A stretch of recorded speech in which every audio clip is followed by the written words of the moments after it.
Yo tout le monde, c'est le Dr Vegapunk, j'espère que vous allez bien. Aujourd'hui on se retrouve pour la review du chapitre 1003 de One Piece. Un chapitre qui est dans la continuité des précédents en termes de qualité et de contenu, et qui promet du lourd pour la suite, mais on verra ça tout à l'heure. Merci à Scantrad pour nous fournir les chapitres et une traduction qui est toujours au top, ça fait vraiment plaisir. Avant de commencer, n'oubliez pas de liker, partager la vidéo et de vous abonner à la chaîne si ce n'est pas encore fait pour me soutenir et être au courant des prochaines sorties de vidéos. Maintenant, on peut commencer la review. Le chapitre s'ouvre sur Luffy qui continue son attaque sur Kaido. On peut voir que l'empereur encaisse les coups mais n'a pas l'air de souffrir plus que ça. Juste après, Luffy subit le contre-coup de son Gear 4, c'est-à-dire qu'il ne peut plus utiliser son Haki et doit se reposer 10 minutes pour se remettre sur pied. C'est vrai que depuis le début de l'arc Onigashima, on a souvent vu Luffy utiliser son Gear 4 même quand c'était pas forcément nécessaire. Que ce soit durant la bataille navale juste avant d'accoster sur l'île, ou même lorsqu'il se confronte à l'un des Numbers. Ce n'est pas étonnant de le voir dans cet état actuellement, surtout que ça fait un moment que le combat a commencé. Ensuite, on a Big Mom qui tentera d'achever Luffy pendant qu'il est à terre, mais ce dernier se fera sauver par Zoro avant de le relâcher puisqu'il se fera emporter par une tornade provoquée par Kaido. Kaido qui justement a littéralement tenté de manger Luffy. On savait qu'il était cruel, mais de là à ce qu'il fasse dans le cannibalisme, j'avoue que je m'y attendais pas du tout. Mais le fidèle bras droit de notre chapeau de paille préféré n'a pas dit son dernier mot. Il contrera la technique de Kaido et forcera ce dernier à recracher Luffy en utilisant sa technique du Kokujo au Tatsumaki. Une technique qui atteindra Kaido et lui infligera quelques dommages.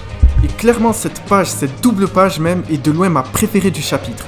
Entre la technique de Zoro, la tête étonnée de Kaido quand il voit le sabre d'Oden, et même le fait que Zoro fait tout ça pour son capitaine. Oui, je sais que c'est normal qu'il fasse tout ça pour lui, mais ça fait toujours plaisir de voir la complicité qu'il y a entre ces deux-là. De leur combat face à Morgan au tout début du manga jusqu'à maintenant, vraiment c'est juste incroyable.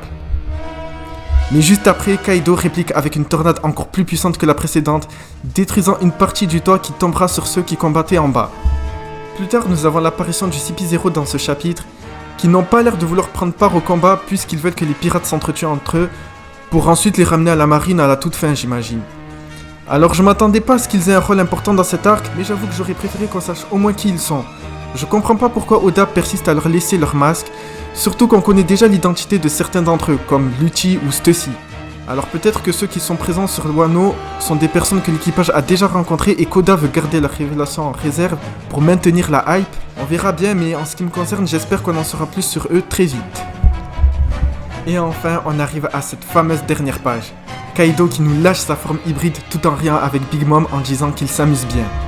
Alors malheureusement, on ne voit que l'ombre de sa forme, mais le plus important, c'est que ça promet du lourd. La forme hybride de Kaido, imaginez la puissance et la vitesse de sa forme normale, combinée à ses techniques et la résistance de sa forme animale.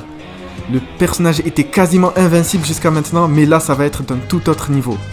Cette semaine, on a encore eu droit à un très bon chapitre. On a eu des scènes d'action stylées, on a revu l'espace de quelques cases les autres Mugiwara, même si j'aurais préféré qu'on en voit un peu plus, et la suite risque d'être encore meilleure puisque Kaido va enfin se battre à fond. Pour le prochain chapitre, je sais pas si on se dirige sur un Kaido qui se déchaîne sur les supernovas, ou si on retournera en bas pour voir où en sont les combats de l'Alliance. Mais étant donné que le prochain chapitre clôturera le tome 99 si je dis pas de conneries, je suis sûr qu'on aura quelque chose d'énorme, peut-être la fin de l'acte 3, qui sait. Avec en fin de chapitre les supernovas à terre face à la puissance de Kaido, ou alors l'arrivée d'un personnage inattendu pour rééquilibrer le combat. C'est déjà la fin de cette review, dites-moi en commentaire ce que vous en avez pensé et ce que vous avez pensé du chapitre, je serais curieux de connaître votre avis. Pensez à liker, à partager et à vous abonner pour soutenir la chaîne. Je vous donne rendez-vous prochainement pour de nouvelles vidéos et de nouvelles reviews. Normalement, on a un chapitre la semaine prochaine, donc c'est parfait. D'ici là, portez-vous bien, c'était le Dr Vegapunk et je vous dis à bientôt.